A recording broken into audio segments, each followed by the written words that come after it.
Want to finish eating her first, or just go straight into it? And everyone likes this? They like it? They like the podcast? I think so. Bro, people like it more when you talk to them. Like, they get to know you at a personal level because you're talking. It's like me and you were having a conversation. When we're making a regular video, we can't do that because we're just showing what's going on. Why did you leave, like, the DSM? Well, I guess what anybody else says, like, life hit. Yo. I still have the car, but I kind of grew up a little bit, but still to an extent where I still want my toys. Yo. Now that when everything settles down and I'm stable with my life, I'll eventually start working on the car again. Okay. Because I really truly do want to do the Frankenstein Evo Swap. So let's talk about the 428 platform. Do you think people don't really care for it because it has no potential? Well, let me repeat that. Because you see more fast GSTs and GSXs over fast 428s. Yeah, because a lot of the majority boosted 428s and tune are in the East Coast. Okay. And they have more leeway on tuning and stuff. Okay. So that's the barrier between us here in California, the tuning issue. Because of emissions? Yeah, emissions. Why did you boost your 428? Like, what did you? So the reason why I boosted it is because, it was a time where I'd go to meet and car shows and everyone was all boosted and stuff. And then, like, I looked into it enough to where I was able to do 8 pounds safely. And obviously, like, I had to get some good parts for it because I didn't want to go full eBay. But then we met that friend that was full bolt-ons on eBay stuff. Yeah. And so, I'm like, so I can just go full eBay. So that's the one thing I noticed with the 428 platform is that all the parts, when it came to boosting it, we bought them off eBay. Yeah, all eBay. Like, we sourced all the parts together because there's not really any kits. It's not really a kit, Yeah, you have to make it yourself. Yeah, you had to really make it yourself, yeah. I remember with the white DSM and then this one too. So would you recommend the 428 guys to boost their car or no? If you just want the little pool with the boosted sound, and mind you, you don't like now you gotta put 91 fuel. So go for it, it's like, it's fun. I still know a couple 428s that are boosted on safe 8 pounds. Yeah. And they just keep it at that, Give us like a quick story of like your Eclipse, like where you built it up to this point and then you kind of just stopped. There was a huge car meet scene going on. Yeah. We met up with a bunch of DSMers. The scene was very active back then. Yeah, the scene was very active before the whole takeover happened. Do you think that's what ruined the car scene? I think that's what ruined it, cause it's scared to drive your car if it's modified. But why? Because of police? Because of the whole cop scene and all that, and all the undercover cops. Like I had my brother-in-law was driving his Eclipse, literally a block away from the house, and he got pulled over. Like he wasn't even doing anything. Like that's messed up. Like we're not part of that scene, Like we just want to drive our cars and cruise down wherever we want to go without being harassed like that. Yeah. So that's why it's like it's hard to like turn myself around on this car because it's already state reffed. Like I want to put it on out of state plates on it, so I could drive it. People ask why do we do that? I mean, I'm sure they know. Yeah. When it comes to Cali and the scene, when it comes to modifications, you have to be emissions safe, I guess. Yeah. There's no way when you put a hood dump or some sort of modification to your car that you're gonna have an emissions friendly car. At the end of the day, we're not trying to pollute. We're just enjoying the hobby. Yeah, it just so happens to. Yeah. I think what they've done with the whole like state referees and like all the stuff that's been going on with the car scene, it sucks because it's like we're not really trying to harm anyone, and it's just it's like it's our hobby, and we can't even enjoy it properly out here in SoCal or just California because we have strict emission laws. Yeah. So I get it at the end of the day, but it's not like we're trying to Yeah, we're harm not. anybody. We're not trying to take over and freaking do all those shenanigans Yeah. that everyone is doing. So weird. Cause like I've been through three state refs already with this one, Yeah. and the third one wasn't even my fault. Why? Because of freaking the connect. Not really connect, because he got caught up and got a state ref. But my other two state refs, like, I was harassed. Like, literally, like, I was going to work, got pulled over, told me what I had under my hood. I'm like, nothing. Freaking looked under my exhaust, no cat, and state ref me. Yeah, it was messed up. Yeah. Like, I wasn't speeding, I wasn't freaking, just anything out of the ordinary than just driving the car. Why do they do that? What do you think? Like, does it really It's matter? just the way. Make money? Yeah, it's like they have nothing else to do. Like, so on top of that, like adding on to that, like it was like 5 a.m. when I was trying to get to work, and I was the only car in the street, and they decided to harass me. That's messed up. You used to daily. You daily this car for a lot of years, right? It was daily, every day. Turbo 420 Eclipse. You daily every day. Okay, so it was NA. Yeah. For a couple years. I went up north, saw the scene up north. Well, I mean, everyone calls it SenCal. But SenCal, yeah, like because it's Central California. Yeah. But in reality, it's either you're NorCal or you're SoCal. Yeah, right. But yeah, so SenCal. Yeah. When I was up there, cruising down Blackstone, and I started meeting up with people that seen me in SoCal or in social media. Yeah. And I started hanging around their scene, and it just made me push forward to boosting my car. Did you see other boosted 420s or what happened? There was no boosted 420s. It was just other boosted cars, like, the GTIs. Yeah. The ordinary boosted cars are already there. So I told myself, like, you know what, like, I'm going to boost my car when I get back. Like, screw it. Like, let's do it. How old were you when you boosted your 420? I think I was like 20. 20 and a good credit card score. So I remember you came over to my house and you boosted it like in one day.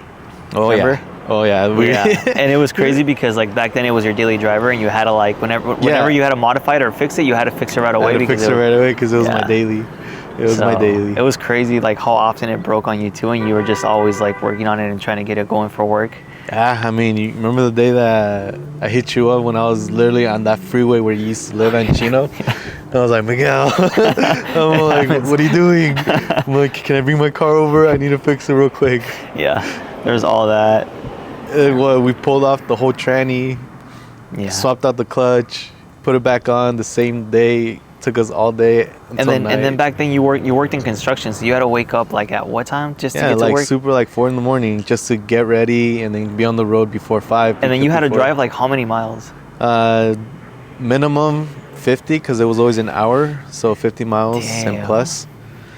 That was rough. So yeah, I mean, before it was boosted, it was good gas mileage. All I had to worry about was tires because it was lowered. Yeah. And then since I boosted it, it cost even more money because I had to put 91 fuel in it. Yeah. Something breaks, I had to fix it because it's like, oh my god, it was it was a pain. It's what it's like being a DSMer. Yeah, because like you said, the car would never sit on jack stands over a day. Like it would literally be within the same day. How fast you got it going. And honestly, I'm honestly impressed how fast we got the Evo Swap done too. Oh yeah. It was like a 2-year span, but at the end of the day, it was pretty fast. Yeah, it went by quick. So how was that like from your side of it? Like how was it building an Evo Swapped Eclipse at the time? Like did you believe in it first of all, or did you feel like it wasn't gonna happen?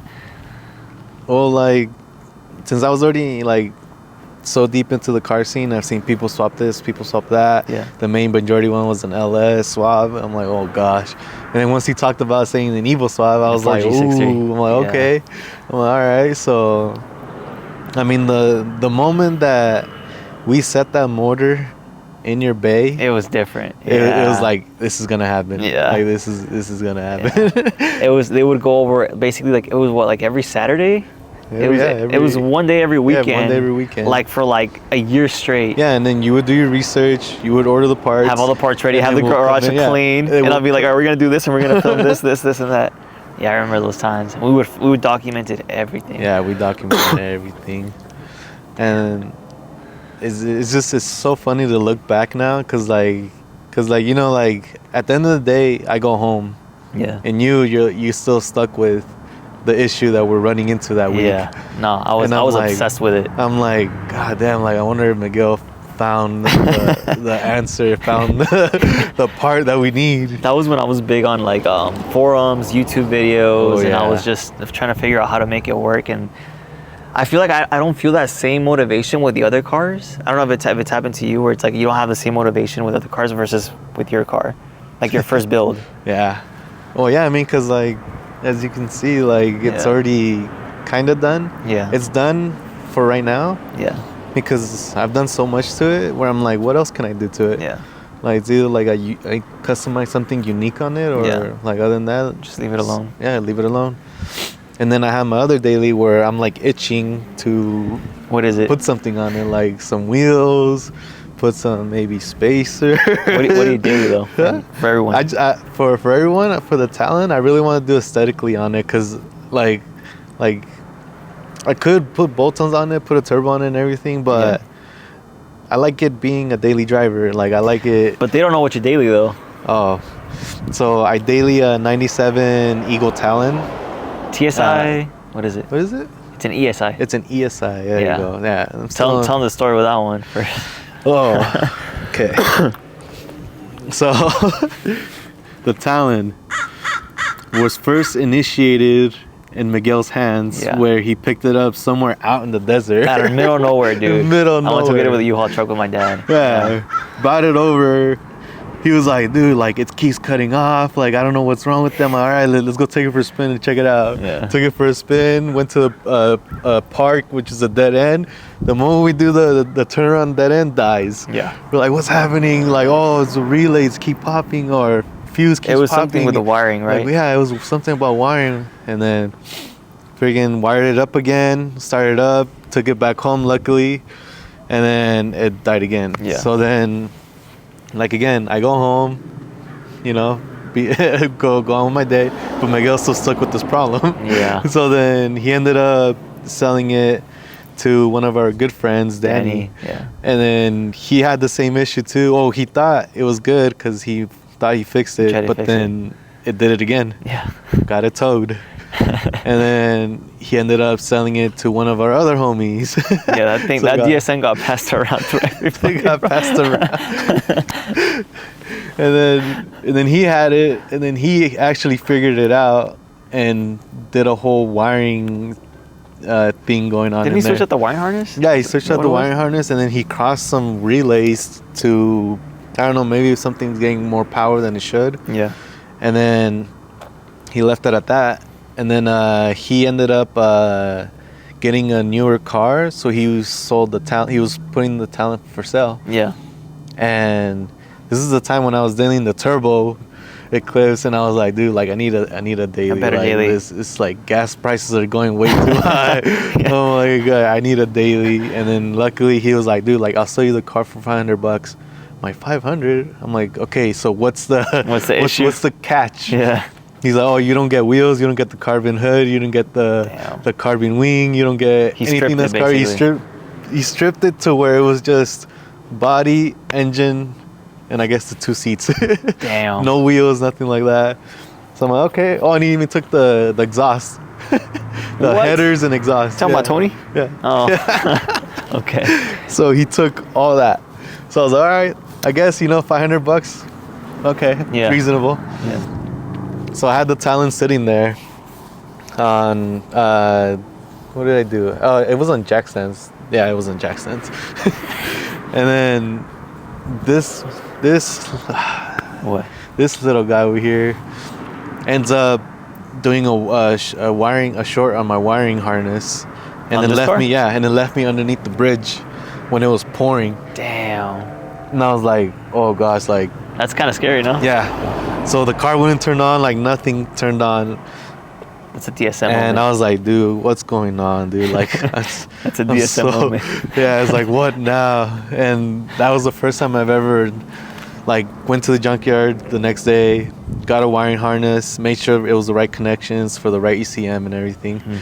And luckily I found one and took the wiring harness, stripped it, put it on this one, and instantly it turned on. I'm like, okay, you know what? Like, this is time where I gotta get the talent going. Yeah. So I ordered headers. I ordered, he took coilovers too. So it had no coilovers either. What was it, on stock suspension? It was on stock suspension. Cause that's when you had upgraded on your Eclipse. Oh. And then I took over your coilovers. Yeah. Oh, that's right. Yeah. That's when you got rid of the stock suspension. Yeah. Damn. Oh no, crazy. wait. No, that was after. Oh, wait, but yeah, he didn't take the coilovers. The coilovers are on this. No, but you're on bags. It's because you switched them over. These are the red ones. The Easy Streets. Easies. Oh, Yeah. the ones. They're the easy, but the ones. The yeah. easy something. The red They're, ones. they're the red ones. The red ones. Yeah. Yeah, I put the red ones on this one. And what happened to the coilers for this one? I don't remember. So anyway, so this one got coilovers. That one got stock suspension in it. Mhm. And then you friggin' I upgraded coilovers. you upgraded coilovers. So then you got my old coilovers. The old coilovers are over there. Yeah, on the tail end. And CJ had wheels that we threw on that. And then I ordered headers, ordered a cap back, and then I got it going. And then that's been my daily ever since. Mhm. I mean, it still has little issues here and there, but they're delegated as much as I can. So the car doesn't give you any issues for the So most the part? car does not give any issues, but I am concerned because it's already at over 200K miles. Stock bottom end and everything. Huh? Yep. Damn, that's So- crazy. Because that car to me was the most unreliable DSM I've owned. And Because look at me now. I could never get it going. But to you, it's been like one of the most reliable once you actually got it fixed. So it's kind of crazy how that happens. How like the car in the right hands Yeah. can actually last a lot longer versus when someone that doesn't know what he's doing kind of gets. So it happens. So that's crazy, dude. Yeah, so yeah, the talent is like, it's like it gives me still the same like feeling of driving this one, because it's still the same platform and everything. It's just now it says on the steering wheel a little eagle on it. Yeah, it's an eagle. It's cool to have both. I've always wanted another eagle after I won that Yeah. one, because I think they don't even look like, I mean, they look the same but they don't. Yeah. And it's cool to have both. I know, cause it's cool, cause like I've had parts for this car for days, Yeah. and now I have parts that could fit that On that still. too. Yeah. Damn. What do you recommend a DSM still as their first car or no? Yeah. I mean, as long as you just look for aesthetically looks, cause like the car, I love the model, like the whole Aesthetic of it. aesthetics of it, and like Yeah. the whole like the looks of it. But most people complain about the reliability, and especially now that they're a lot older than versus when we got them, because they're already old when we got them. Mm-hmm. But now that they're even older, and they're really starting to get really old and just break down, I feel like a lot more often because everything's old. Oh yeah. I keep saying old.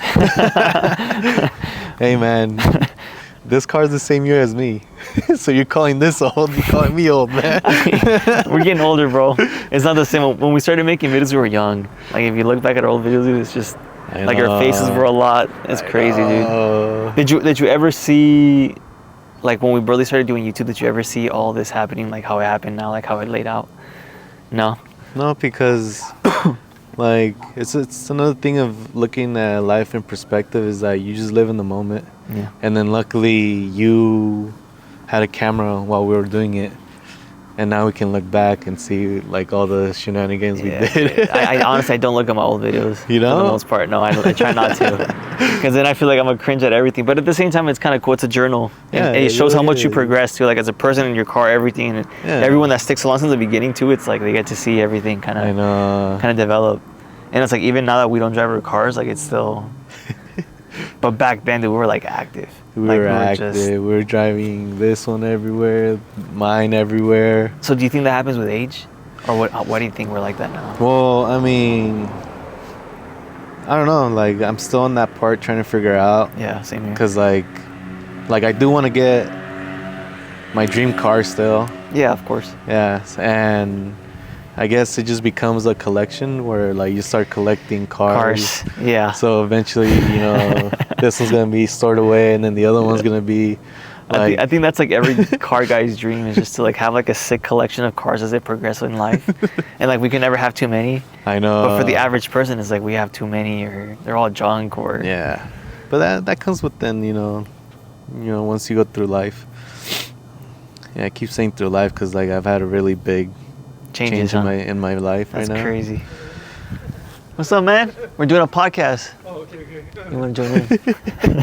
What was your favorite part with the Eclipse build over the last decade? Because so what they don't know is that these two pretty much grew up together, right? So yeah, they were really pretty much did. like both stock, and then we both modified them around the same time. Well, yeah, I mean, it literally all started off from. It literally all started from me picking up some. Some bumper diffusers? No, the little strikes. Oh, for under the car? No, not under the sides. Right Oh, here. the side splitters. Oh, canards. The canards. Oh, there you go. Is that when we first met? That's the first time we ever met. Well, no. Second time. Because the first time it was with Josh when we all that's met right. up at his Yeah. house. So it was another fellow Yeah. DSM. He was like the first DSMer I've ever met. Yeah, he was. Yeah, because And we then went he to the knew you. meet in Yeah, he had a 428 Santa back Ana, then. something like We that. were all 428. Yeah, we and were there all was like one 428s. Juan had the GST. He was the only one with the GST. Yeah. Oh, Yeah. he had the Talon. And he had a talent. Yeah. Yeah. And then ever since that day, you told me that you're gonna sell your My canards. canards. Yeah, and then you And went to then go buy I 'em. drove Ollie It was from like OC to like Chino. to Chino Yeah. to pick up some canards. And then ever since that day, like we started hanging out, and then these two kept progressing side by side. Yeah. And then eventually I was just like, hey, let's do the Evo swap. And you're like, yeah, let's do it. Why'd you say, yeah, you're just like, screw it? Well, yeah, I mean, I've always been a passion to working on cars, Yeah. and like I know enough to get me by, and I know enough to where I can help out. Yeah. And then from someone that didn't know a lot. No, I didn't know a lot. So Yeah. like the whole build with this thing is what kind of taught me how to do everything that I know now. And I still don't know. Like compared to a lot of people, dude, I'm still like a noob. I'm still an amateur. But then it's like I've never worked, a job ever where I'm like working on cars, and everything I learned it was through you guys. Yeah. When you were doing like axles or control arms or like just whatever modification. And then once we did the Evo swap is then where I saw everything, like how we changed every bolt and what gasket does this and that, changing turbos, clutches, wiring harnesses, injectors, fuel pumps, wiring. All of it. Diagnosis, like it was just like that's kind of where I really made a big jump as far as I know, was thanks to this car. And I feel like a lot of people don't get to do that because, like, let's say if they get like a brand new BRZ or a brand new like car, like a brand new Civic, they're not gonna do swaps like this, so they can't learn that fast like we did in like the span of 2 years. So Well, yeah, I mean, you know how the 428 platform is. It's like very simple, but like once you start putting a 428 side by side with like a brand new car, there's so much covers on it. There's so much like friggin' like wirings that you don't know what is what. But on a 428 platform, like it's so simple where it separates every single individual parts, Yeah. and then you just learn from that. And then eventually like you start getting like the whole rhythm of like, oh, like if my car is doing this, like it might be this, Yeah. While versus a brand new car is like, oh, it shows you a code, and then You you're already like, know what what's is wrong this? with Like, it. Yeah. And it's less likely to break too, right? Just because it's brand new. I mean, it depends on the car, depends obviously. on the car that you get. Do you ever see the Mitsubishi Eclipse coming back as like a sports coupe, even if it's EV? No. I've seen like little concepts that they put up. They always and all have that. renders. Yeah, This and and I'm like, dude, like they're getting way too out of whatever Man, the Eclipse was, Yeah. and it's just like they're going the wrong way about it. Yeah. I mean, like the one that I actually accepted was the Supra, the new one. The new one? Yeah. It grew on me slowly. Yeah, it grew on me too. Yeah. Like before, it was like, what did they do? Yeah, to it's it? it's Like, too they- much of a change. Yeah, but now it's like it grew on me. I'm like, oh, okay, you know what? Yeah, it actually, it can be called a Supra. But, yeah. No, I agree. Hopefully they come back though. But Mitsubishi, like their motorsport division, I feel like is dead, right? Yeah. What do you think? Yeah. Yeah, they're more focused on their EVs and like. Because Whatever. Mitsubishi doesn't only build cars. Yeah, they're a do way like bigger company. whole furnitures or They appliances. do almost everything, dude. It's crazy. Yeah. So they don't really care for the whole car division. So Yeah, they don't. oh, there it is. Uh-oh. All right, we'll just outro and we're good. All right, so where could they find you? Where could they On find me? Instagram, YouTube, So, what happened? I still have an Instagram. It's just You're not I active. don't active on it Which is anymore. fine. Yeah. So you can hit up my email. I'm just kidding. It's Mr. Lazy-ass. just hit up my Mr. Ladyass Instagram, and I will maybe, hopefully, look through the messages because I gotta look through a lot of messages. Yeah, you don't because even I'm check not really active on there anymore. social media. Yeah. Okay. But other than that, like I still look up at YouTube. Maybe I go through the comments sometimes on those. And if you guys, I've seen a couple comments on there About what? about me. Where am I at? Oh yeah, I'm we're here. Just working. Just working.